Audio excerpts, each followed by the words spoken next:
It is great to be in the SEC. Welcome back to the Week 1 reaction and power rankings episode of the podcast. Week 1 gave us some blowouts, some upsets, a whole lot of new storylines.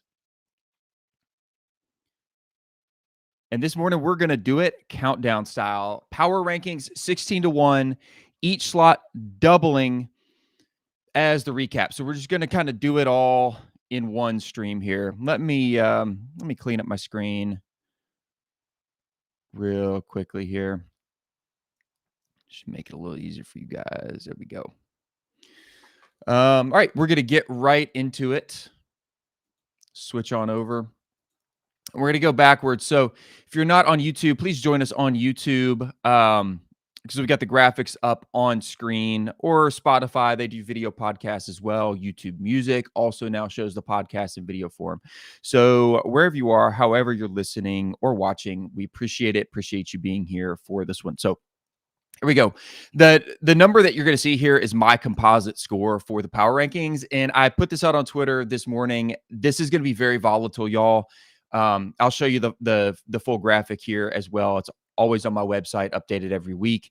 Until week 3 or 4, and we get a lot more Power 5 play, because a lot of these teams played, cupcake opponents. These numbers are going to be very, very volatile. So you're going to see a lot of these teams swing. So if you're mad at where your team is ranked this week, bear with me, bear with the model. I promise by week 3 or 4, it will even out and things will look very, very differently. But this is based largely on neutral site capability, strength of record, strength of opponent that was played, okay, as well as some offensive and defensive efficiencies. I'm going to clean up my screen just a little bit more. I'll pop that up at the end. There we go. All right, at number 16, I got the Arkansas Razorbacks. Now, they are 1-0. They beat Alabama A&M 52-7, but not exactly a team with a pulse in the grand scheme of things. So why are they here? Well, great execution, but an overmatched FCS opponent. It's exactly what you should do, but it tells us a lot less than what we saw from the other teams. Now, Taylor Green looked really good. I mean, any quarterback's going to look like a cheat code against Alabama A&M. 6 touchdowns, 24 for 31 for 322 yards. They scored touchdowns on 8 of their first 9 drives. 550 plus total yards, 7 plus yards per play, 9 of 14 on third down, and there were 5 of 5 in the red zone. Listen, that is clean, it's explosive, but it is tempered by opponent quality.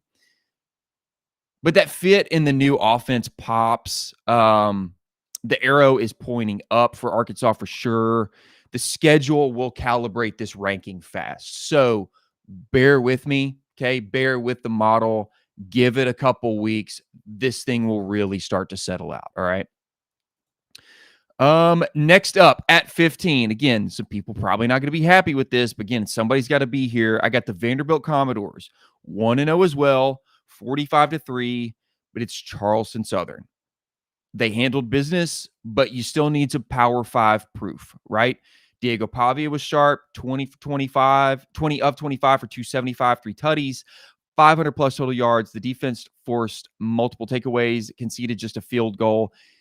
They showed some downfield accuracy and balance. This is exactly the type of confidence builder they needed. And this is a sneaky team that could steal 1 or 2 on you. See Bama last year, right? I'm not saying the exact same thing's going to happen in the exact same way. But if Pavia stays as efficient and they stay healthy, right? They don't have a lot of depth compared to some other SEC teams, but they could steal 1 from somebody. Look for it to happen, right? I'm almost expecting it. All right, at number 14, I got Kentucky. 24-16 against Toledo. Now, this was an almost upset pick for me. I think Toledo was a better team than a lot of people who don't, watch a lot of college football maybe gave them credit for.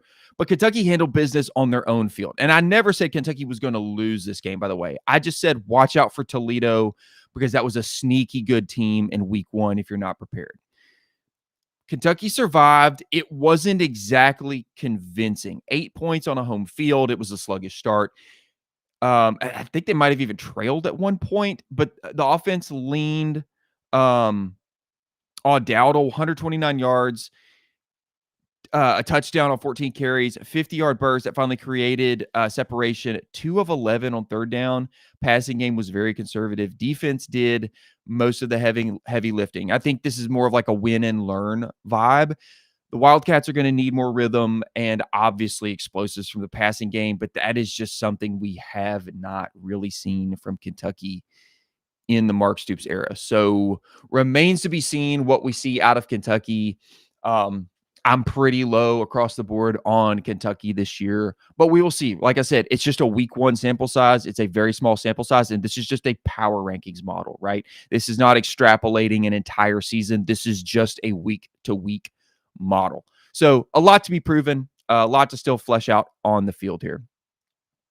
At 13, I got Mississippi State. 34-17 over Southern Miss, and that was a pretty good game. Also weird that I think they played that on the road. Maybe it's very solid, workmanlike. You want to see it versus a better opponent. Blake Shapen was pretty clean in that tempo offense. 26 of 34, 270, a touchdown, 0 turnovers. And by the way, if you're watching now, I realize that some of these numbers did not update. So ignore the composite score on the screen. We're just going to go by the rankings here. That was my fault. I think I pulled these are in the correct order, but those composite score numbers are not right. I'll show them to you at the end here.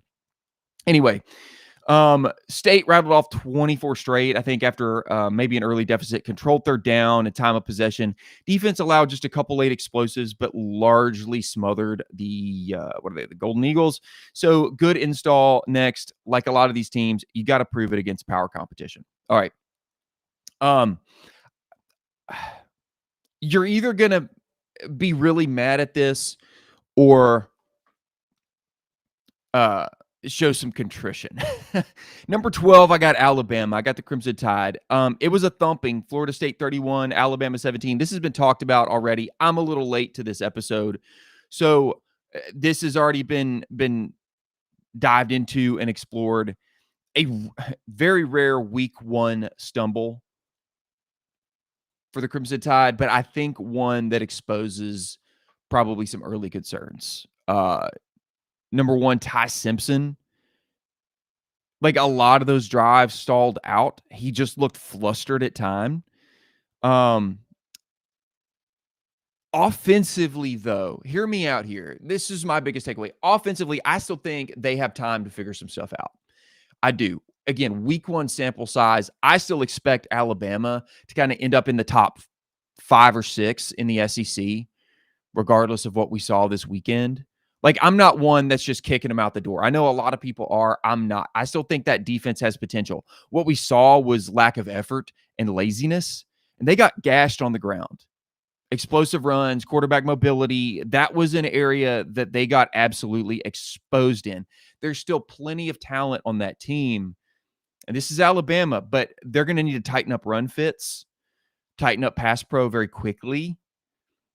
But I expect a mean response. Now it's ULM, it's Louisiana Monroe. There might be a little bit of PTSD in that matchup, but of course I do expect them to get some things right against ULM. The question is this what we expect from Alabama moving forward against upper tier Power 5 competition, especially against teams with mobile quarterbacks? Guys, if Diego Pavia goes to town and Alabama has trouble stopping him again and they give him fits, it's not going to be a good time in Tuscaloosa. If Joey Aguilar in Tennessee go to town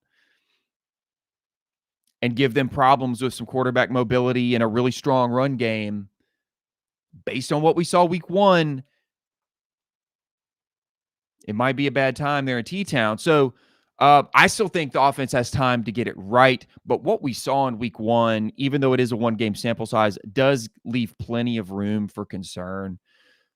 So anyway, rinse, moving on into week 2.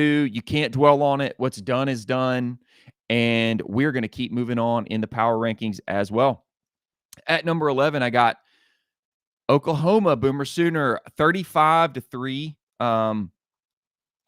Now, they did what a top roster team should do. Again, you have to show it against Power 5. I thought Mateer uncorked it well. He's close to 400 yards, 3 touchdowns, offense cruise, defense dominated. What else do you expect against that level of competition? It's the right kind of opener, but we're holding Oklahoma mid-table until we see that efficiency hold up against some speed and depth, not just an SEC play, but we'll get to see it against some quality Power 5 competition this week when Michigan comes to town. And I have been running my matchup predictor models. I will put those out on Wednesday. I'll drop a small thread of what I think are some of the better games, maybe some of the closer games. And heads up, that is going to be one of them. At number 10, I got the Florida Gators. Florida 55, Long Island University, 0 in the swamp. Why are they here? Well, it's a complete shutout. We saw some freshman spark, but this is an FCS tune-up game.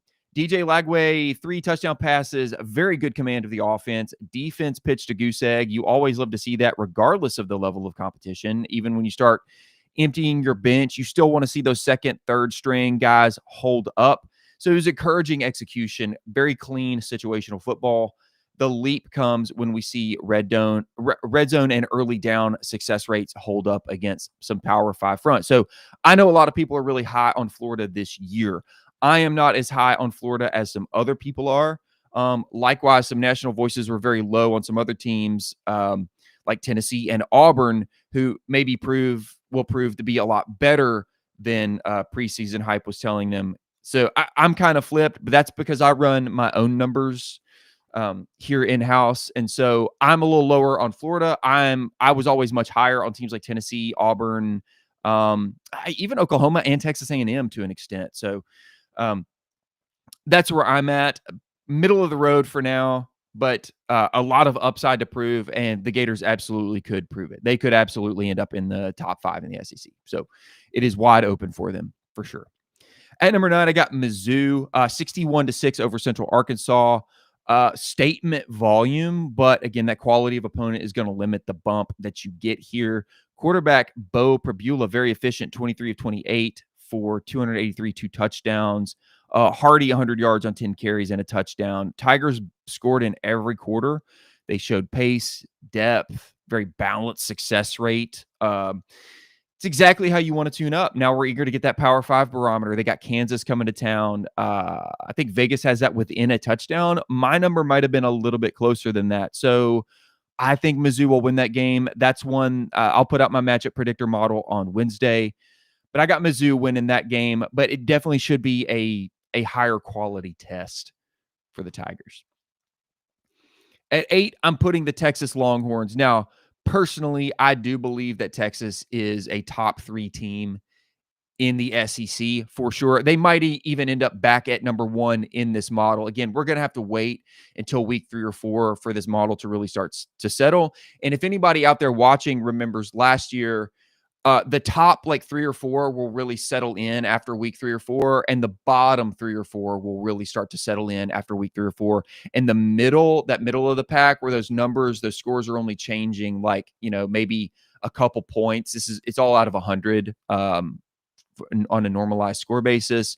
So I expect Texas to kind of end up back in that top 3 sheer talent performance of the field. They played a really good opponent in Ohio State on the road.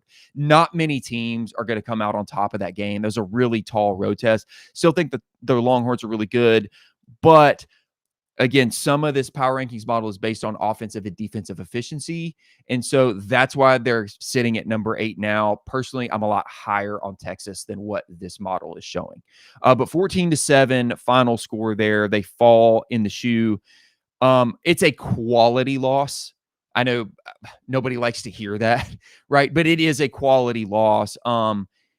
They still get a really strong defensive grade from me. Arch Manning, obviously, I think was the problem. 17 of 30, 170, 1 touchdown and an interception. Texas actually outgained Ohio State 336-215, but went 1 of 5 on 4th downs, installed in some pretty high leverage spots. The defense looked playoff caliber. holding OSU to 14 points and under 250 yards, but that offense needs timing. Arch Manning, they need timing, they need explosives. The underlying power numbers still really love Texas. They do, but we're going to have to see it on the field for it to be reflected in this model.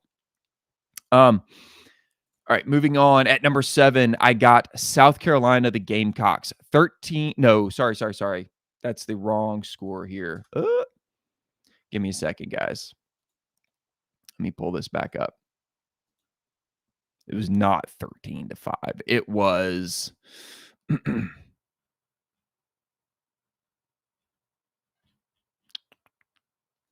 this is great. This is a great episode.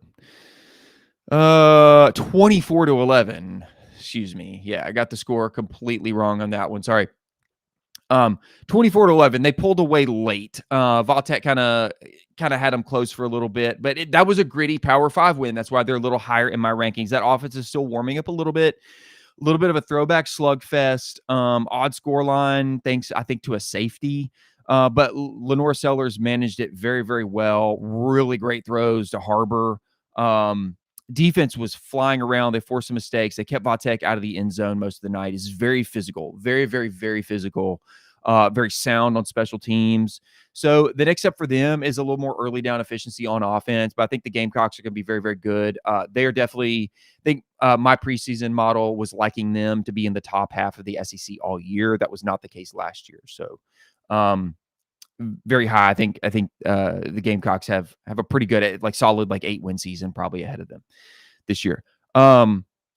Texas A&M at number 6, 42-24 over UTSA. That was a game that was a little closer than I think a lot of Aggies fans wanted it to be, but you had a passing game breakout, maybe some questions in the running defense. But Marcel Reed, 289 for touchdowns. You got some new toys all over the field. Concepcion, some really nice stuff on special teams.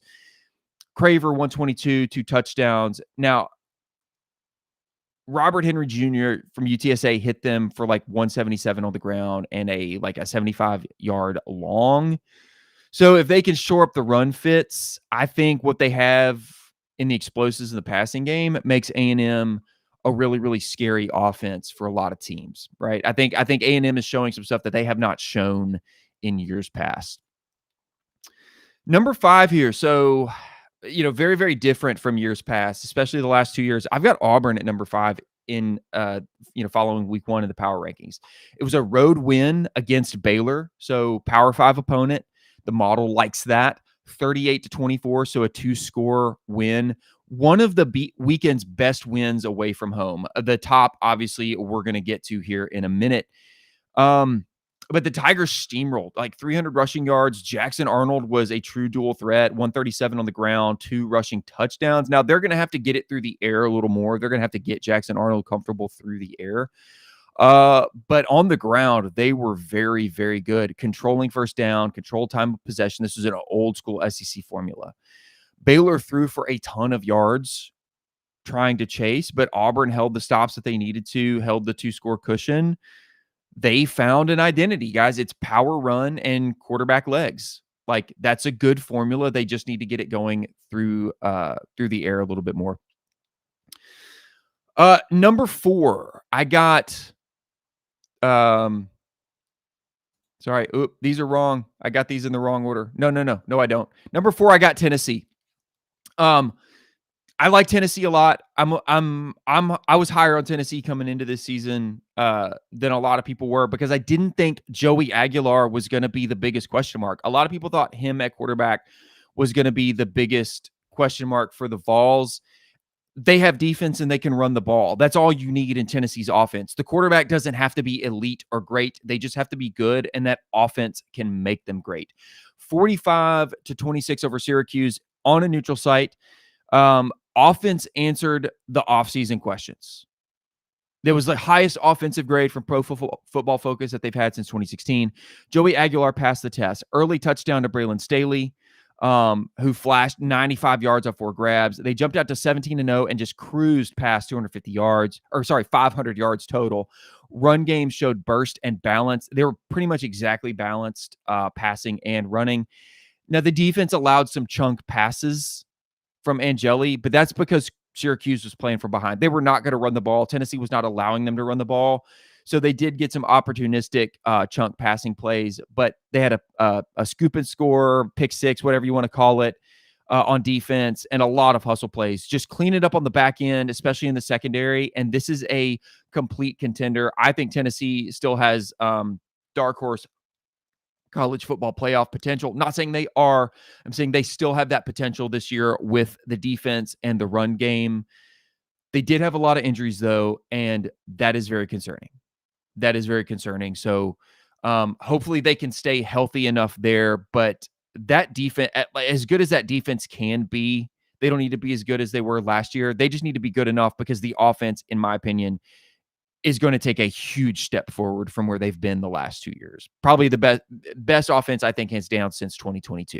Not saying they're at that caliber either, but definitely better than 23, definitely better than 24. That defense just needs to be close to as good as they were in 24, and this team is going to be really, really good. Number 3, I got Ole Miss. Ran up the score on Georgia State. Lane train, baby, full throttle. Austin Simmons slung it. 341, 3 tutties. Cantrell Lacey, 108, 3 touchdowns. Rebels racked up 630 yards, 28 first downs. Better than 8 yards per play. Basically scored at will after an early field goal. It's a tune-up, but the structural efficiency there from Ole Miss, the explosives, like my models really like explosives because that is high EPA, because that's going to work against any team. You don't need a lot of explosives. You need a small number of explosives that land. And success rate, if we get this version of Ole Miss against anybody in November, they're going to give everybody in the SEC a really hard time. Now, best road win of the week, obviously, is going to be LSU 17 over Clemson 10. Why they're here, it was a marquee SEC win against a very tough, top-ranked Power 5 opponent. All right. Garrett Nussmeier is very steady, 230 and a touchdown. The defense pitched a second-half shutout, and they snapped a long run of opening game setbacks. It was not flashy, but it was situational mastery. Red zone stops, field position, no panic, battle tested out of the gate. Top tier resume win for LSU. That is playoff caliber football that we saw from LSU in week 1. Very high on LSU this year. And sitting at number 1, a lot of people would have this flipped based on the quality of opponent, and I totally get it if people have LSU number 1 in their power rankings. This is just what my model thinks. Georgia 45, they're at the number 1 spot over Marshall 7. Very sensible, surgical, and suffocating what we expect from Georgia football. This was Georgia simply being Georgia. Gunner Stockton debuted with 190 and 2 touchdowns through the air, 73 and 2 on the ground. Offense went 6 of 6 in the red zone, no turnovers. They choked the life out of everything until garbage time. Minor penalties, some missed assignments aside, this is a playoff caliber team as well. Not a whole lot else to say there, y'all. I'll just kind of go to my overall rankings here. That way you can see 1 through 16. Closing takeaways, top resume, LSU in that road win. Best identity reveal for me is going to be Auburn with that run game and the quarterback legs. The most okayest loss is still Texas. The power metrics still love the Longhorns. Early red flags, Auburn run defense, Kentucky passing rhythm, and the A&M run fits. You got to clean that stuff up. Offensive rocket ships, Ole Miss definitely, and A&M with those passing explosives.